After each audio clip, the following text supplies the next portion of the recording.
This podcast is the sole property of Proud Sports. Our thoughts and opinions are our own. This podcast is the sole property of Proud Sports. Our thoughts and opinions are our own. This podcast is the sole property of Proud Sports. Our thoughts and opinions are our own.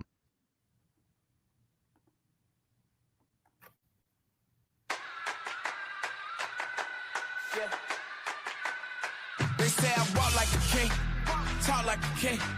You can act around now, say the same thing. They chasing the fame, they all want the name. But they ain't got what's running through these veins. Say I walk like a king, talk like a king. You can act around now, say the same thing. They chasing the fame, they all want the name. But they ain't got what's running through these veins. Make way for the king.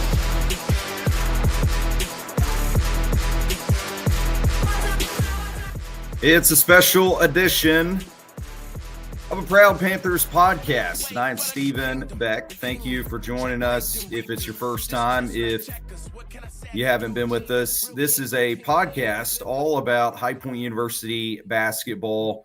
And last night, our Panthers team had a homecoming game and inside the Quabain Center, the first game of the regular season at home against Averitt College. And High Point did win that game 127-52. We're going to be talking about the game with a special edition reaction here of that game, as well as getting you a little prepared for our next contest against Jacksonville. And last night was, for me, more about what was happening, I'd say, around the floor with Averitt College than it was so much about what the result of the game was. So we'll be breaking that down for you in just a moment after High this. Point University, the premier life skills university, is ranked the #1 best-run college in America by the Princeton Review. Employers value HPU's real-world preparation. Students love unprecedented access to global leaders on High Point's inspiring campus. And parents appreciate HPU's God, family, and country values. Choose to be extraordinary at High Point University.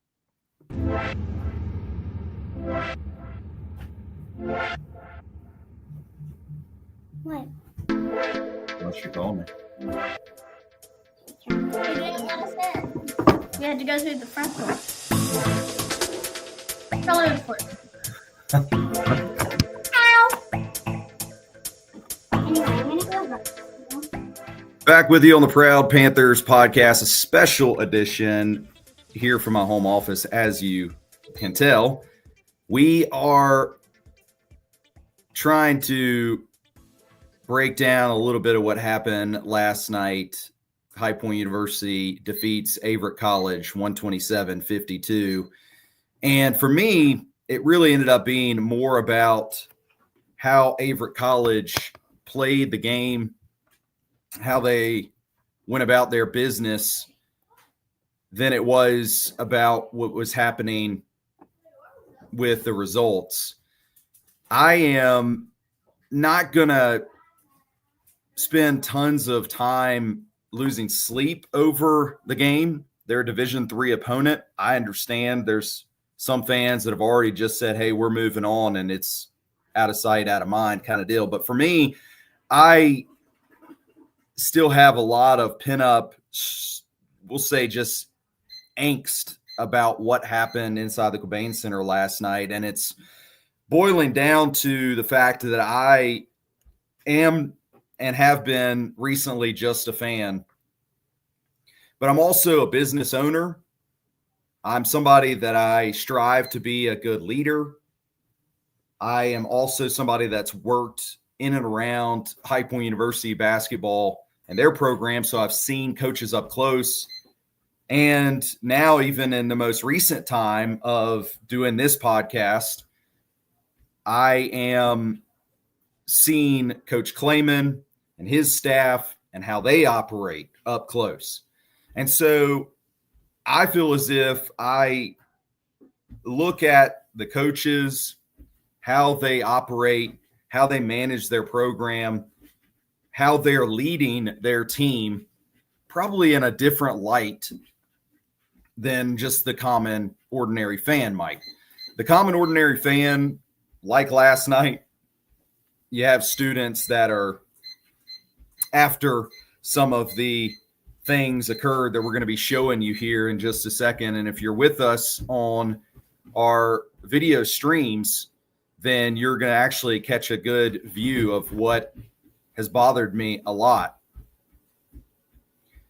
But after some of these things occurred, the common fan, or like the students that are in the student section, jawing up the Averitt College bench, including a guy that I'm here and I've affectionately given him the name Dirty Dave, the head coach of Averitt College, David Doino.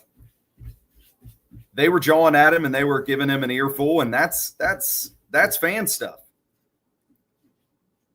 I am looking at this a lot deeper, more about him as a leader, more about him as really the face and head of their program, and how he handled things last night in a game that should have never even really gotten to that point for there to be any type of controversy today. So High Point really did come out of the gates a little slow. I felt like Terry Anderson came off of the bench and really did give them a big lift. It's like a gym in here with my youngest daughter running a treadmill, and here I am trying to just lay down a few thoughts. So welcome to fatherhood also for those taking in this special edition podcast. But I felt like Terry Anderson really did come off the bench and provided a good spark for our team. He, in my eyes, is really a player that will be that, I don't necessarily say glue guy, but a spark. The mean mug that Trey Benham left behind is now taken up by Terry, and he'll do anything that the coaches ask him. He'll just simply, he wants to win. He wants to be successful, and that's who he is. So he gave us a really nice spark. I think Conrad came off the bench as well around the same time. Very good minutes from our backup point guard, but really I feel as if he and Rob mirror each other very well. They both add elements to our offense in similar ways, but also in different ways. I feel like Conrad's probably a little bit more passive maybe than Rob is. And Rob, he can fill it up. He can score a lot of points in a hurry. And sometimes I feel like Conrad, who also can shoot and put points on his stat sheet, I just feel like he probably looks to get others involved a little bit more. But both of them, I've said, are like, the Carolina Panthers running back room of old. Jonathan Stewart, D'Angelo Williams, they really found ways to work with one another, kind of like a Bash Brothers situation where they would mirror and they would complement one another really well. And that's what I found from Conrad and Rob. But that's an aside, and so too is the Carolina Panthers losing today to the 1-8 New Orleans Saints. That is very funny for somebody that has, I would say, given up on watching and being a fan of the Panthers. And then I said this week I was going to go back, and after they beat Green Bay on the road, I was gonna try to, take up my fanhood one more time, give them a chance, cheer them on, and of course after I did that, they go and lay an egg at home, mind you, with a quarterback that is unlike Rob Martin and Conrad Martinez. I don't think he can be clutch, and I don't think he's going to be somebody that should be this team's franchise player, but we'll see how they handle this fifth-year option as things move forward, and there is some season left to play there. But we're talking about the other Panthers today, and just wanted to use the example of D'Angelo and Jonathan Stewart for our 2 point guards that are very good with one another and very good apart. So Terry came in, gave us a spark. We really extended our lead against Averitt College. By the time that some of the things started occurring that I'm going to really highlight in just a second, the lead was so far out of range for Averitt College that there shouldn't really be anything that should be controversial at that point. Other than if they feel like it's controversial to lose a game, I understand that. You want to be competitive. You want to be as successful as possible. So I'll be the first to say that I don't want my team ever, whatever that team is, to go out and just lay over and say, hey, we give up, uncle, and not try to put their best foot forward. But the score made it such that I don't think there was a thought in anyone's minds, or should there have been, that Averitt College could come back and somehow get back in the game, really make it a tight contest, make it something that, we're going to pull the upset. It just wasn't anywhere close to that. Now, coming into last night's game, and we had this on our Toothsayer article on proudsports.com. These are columns that I appreciate because it gives us a look ahead at our next opponent. We actually already have one up on Jacksonville, our next team on Tuesday night that we'll be playing inside the Quabain Center. But inside that column previewing last night's matchup, it was interesting that this Averitt team was coming off of a game just the night before. And you don't really see that in college basketball unless two things happen. One, it's some type of MTE tournament, a special in-season type round robin or elimination type tournament, I should say, or it's a conference or NCAA tournament. So otherwise, if you're just talking about regular season games or even exhibition games or anything that's a showcase, it's rare that you would schedule a back-to-back. Going in, I felt like that's impressive. Give Averitt College some credit. Not everybody would take on that challenge. I also remember Averitt College from a season ago when High Point played them, and I remember David Doino. I remember seeing him. I remember him being a coach that was really high energy, and I also remember them being very hard coached. So all of those things are awesome, and I would give them really good credit for that. Going into the game, there was a certain respect level, although it's a Division III opponent, and in the big scheme of our full season schedule as a Panthers fan, am I really dying to play D3 opponents? Am I like just going crazy about that game like I was leading up to the Furman game with the Field of 68 tip-off? No, I'm not. And the reality is it doesn't hold the same weight for me as a fan as other games would. So I felt like, hey, this team still is high energy. Their coach is that way. They're coming off of a game the night before. There's some respect there that they're due. I lost that respect. And I hope that our High Point team doesn't try or attempt to schedule Averitt College in future seasons. Now, I have one little side note before we share with you, if you missed why I might have lost respect, I'll have that for you. Or if you just want to see some of these examples a little bit closer and have a deeper look, then I've got that for you as well. But before I do that, there's been people on social media I've seen say, why is High Point even scheduling a D3? I think there was even comments that took it a step further to say, shouldn't they be playing a Power 5 team? Shouldn't they be playing, a better schedule than they are?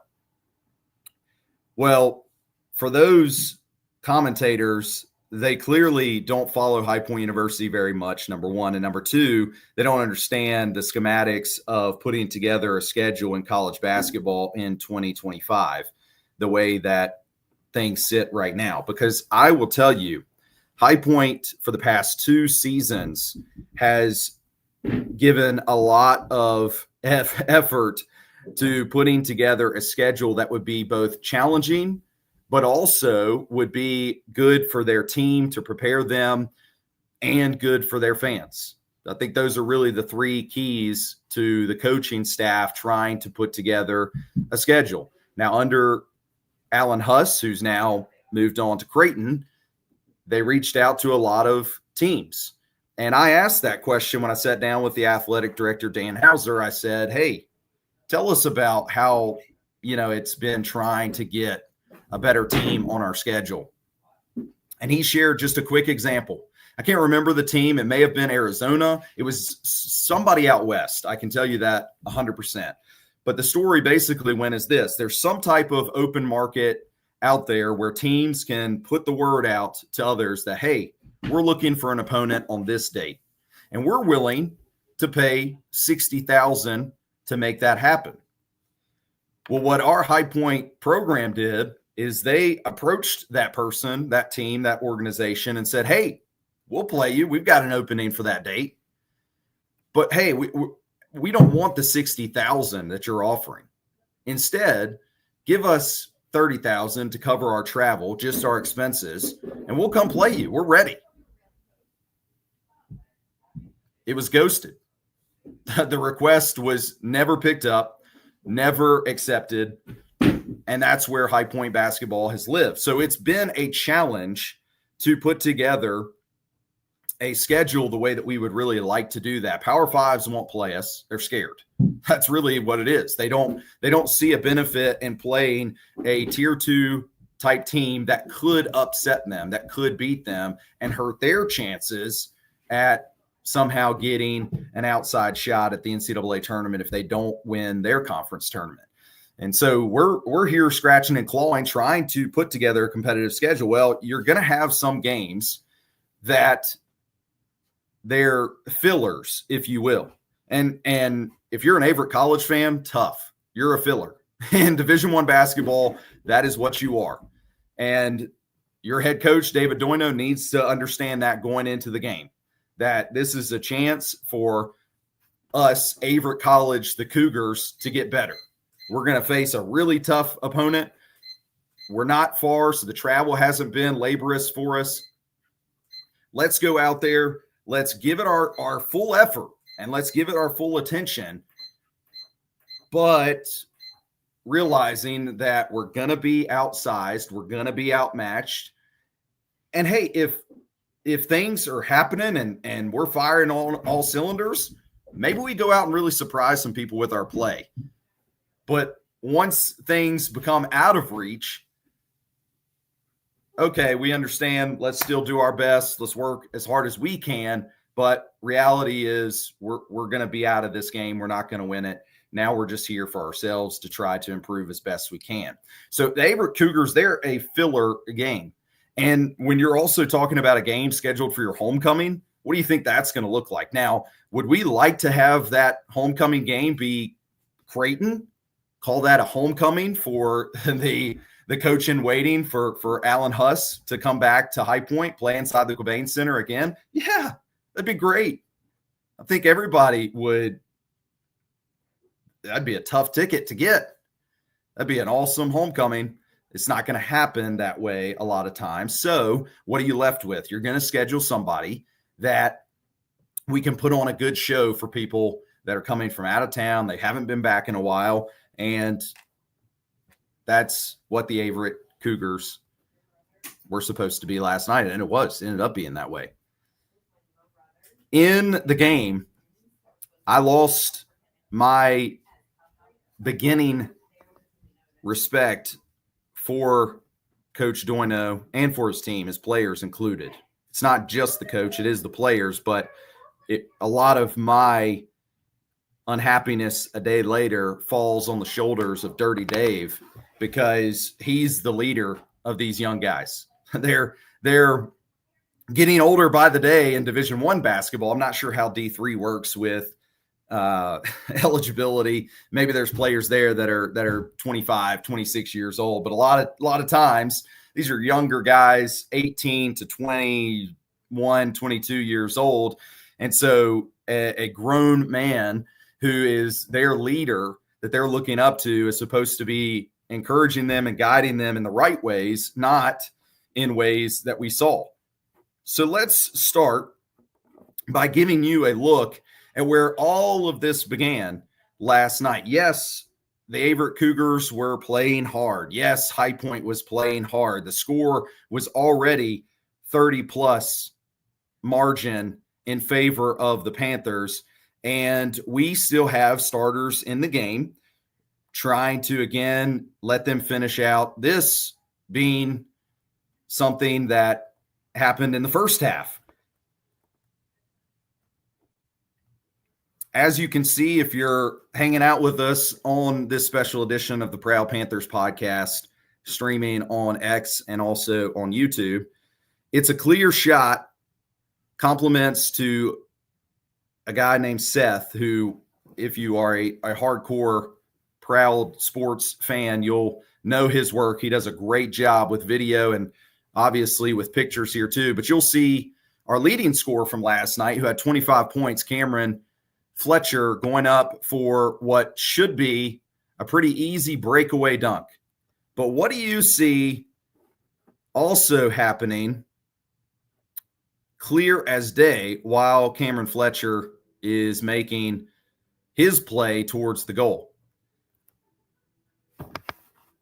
You see a stiff grab of a jersey pulling him back away from making the dunk on a fast break. This is happening in boom, boom speed. Of course, this is a still shot, so it's easy when you slow things down to be like, oh, well, he's, a decent ways away from the basket here. Maybe the foul started occurring a lot earlier where it was obvious that Cameron Fletcher wasn't going to get there.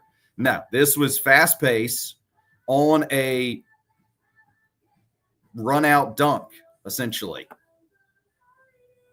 And he's got a stiff grab of the jersey, yanking a guy back who's already had a couple torn ACLs. Cameron Fletcher hasn't played significant minutes in over a season because when he was with Xavier, he was injured. And they did do him a good service by not trying to stress him and play him minutes that were unnecessary. And so now coming into this season with us, he is a talent that is elite. And High Point's lucky to have him. We're trying to go into this season with a player that can make serious differences for our team. And this is the last thing that you would want to happen against a fill-in Averitt Cougars D3 opponent in a game that's well out of reach. So after that occurred, this is when things started happening.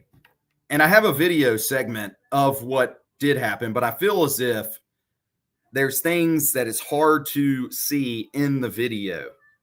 Now, the officials, credit to them, because oftentimes officials that we have a lot of times in Big South games for sure, but I've seen it over and over again inside the Quabain Center. These officials are not good game managers. They let things get out of control, and before you know it, things are happening that just shouldn't be because they don't have control.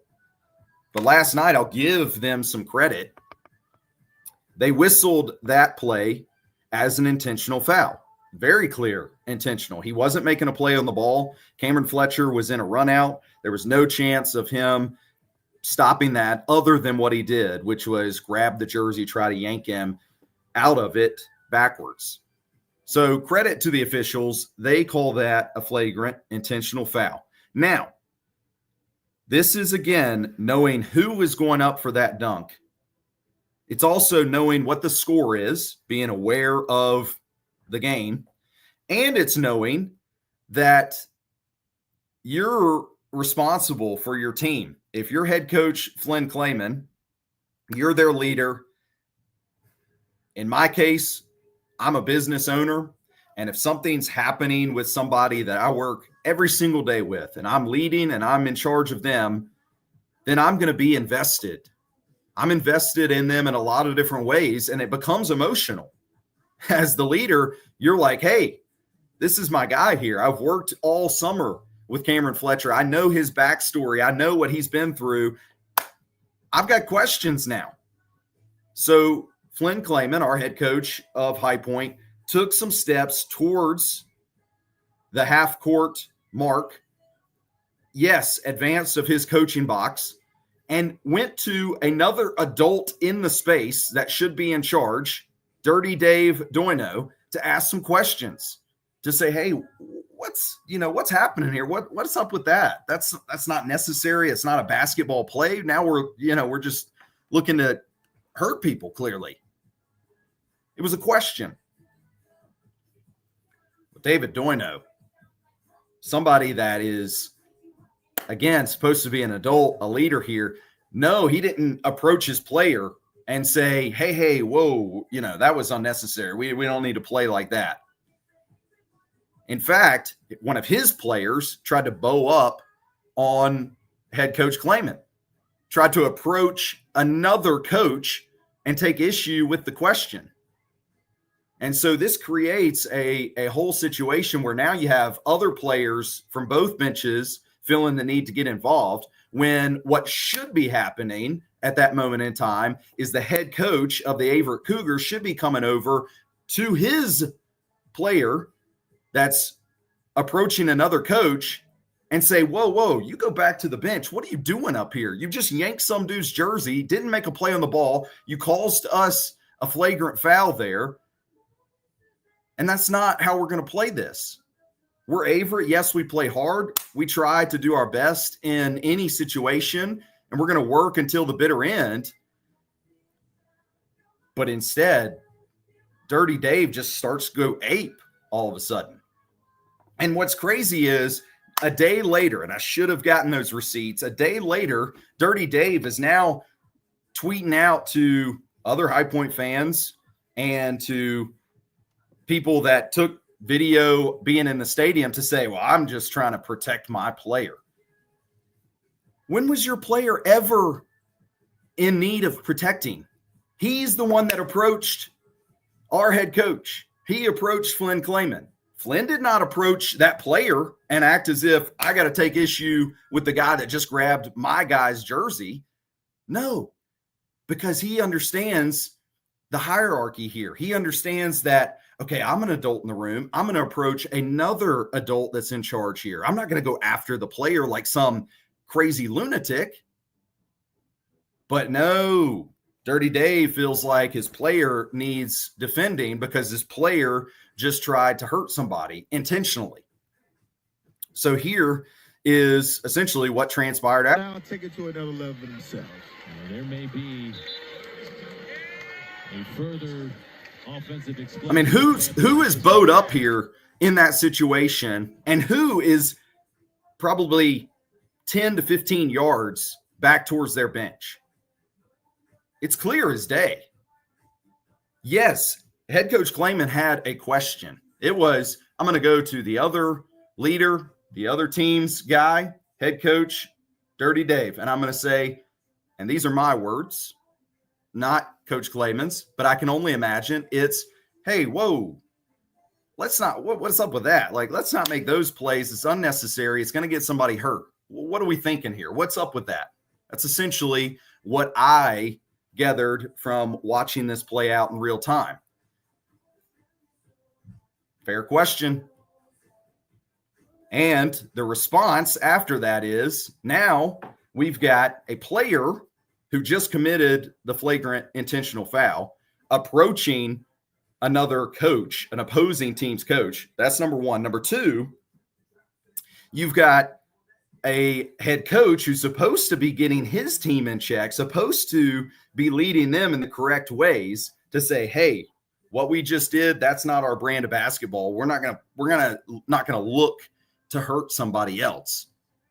We're just here to compete. Instead of taking them to their bench, now we're going to replay this. You tell me what you see. High Point may now take it to another level themselves. There may be a further Number 4 is who caused the foul. explosion for the Panthers at this rate. Credit to, let me go back and play that one more time. I think it's 35. Credit to 35. Let me get his name for you. Explosion for the Panthers at this rate. I got dual screens going tonight, so this is special. But credit to 35, DeMarcus Tucker. Is that right? Yeah, DeMarcus Tucker. Credit to you, bud. He, being somebody that's just on the team, you can see he's trying to keep his coach back. Whoa, what are we doing here? And clearly, Dirty Dave is the one that's being the aggressor in this situation. You can't even see Coach Clayman because he's out of the screen.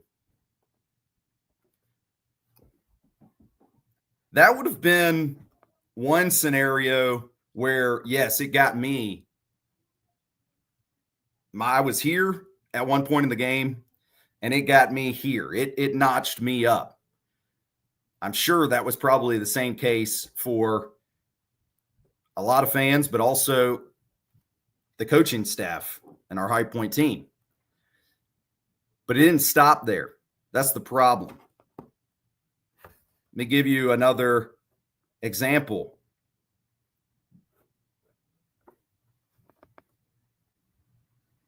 Again, sadly, it's Cameron Fletcher who was at the hands of this.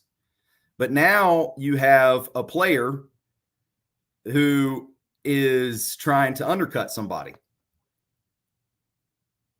And again, in slow, just still shots, it looks like, hey, this is a box out. It's a box out. Well, he's under the basket. I wish I had an image kind of parallel to the hoop that you could see. But he's under the basket trying to box out a player that is elevated with his face looking at the rim. So essentially trying to box out somebody's knees. Yeah, I don't think so. You also had another flagrant called on a breakaway again of a jersey pull. So 3 strikes, you're out, Dirty Dave. And you completely embarrassed your fans, I feel like. Because not only did you not show up and be respectful as a leader for your team, trying to encourage them to play in the right ways. But then once all this started happening, and I don't have this part on video, but once we started having the bow up and try to size up somebody who is 30 yards away being non-confrontational, once all that happened and the officials had to get involved and send everybody to their respective places and their benches, Dirty Dave is now turning around and, trying to ask his radio broadcasters what they think. And he's yelling up and talking to his fans, like looking for their encouragement. Like, I'm in the right here. As somebody that, again, attempts to try to lead others and do it in a way that is right and correct and helpful, those shots from last night are just, they're crazy. And they don't lead me to think that if I was an Averitt Cougars fan, that I would be proud of that.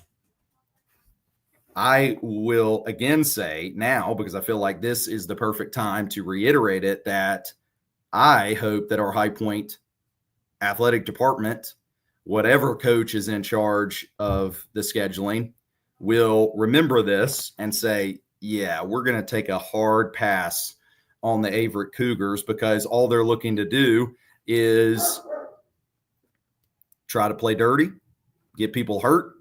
It's what it certainly looked like.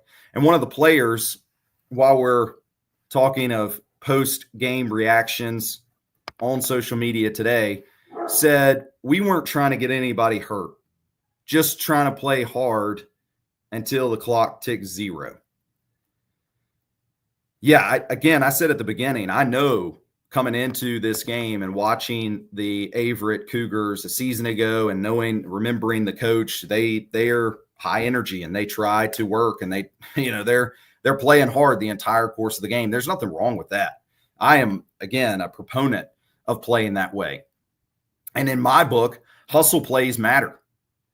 When I watched a play last night where Owen Aquino, our big man for High Point, who is really skilled with the ball in his hands too. I'll say that. He threw an alley-oop last night. He did it around the back and drove through the lane. Some serious skill as a big man.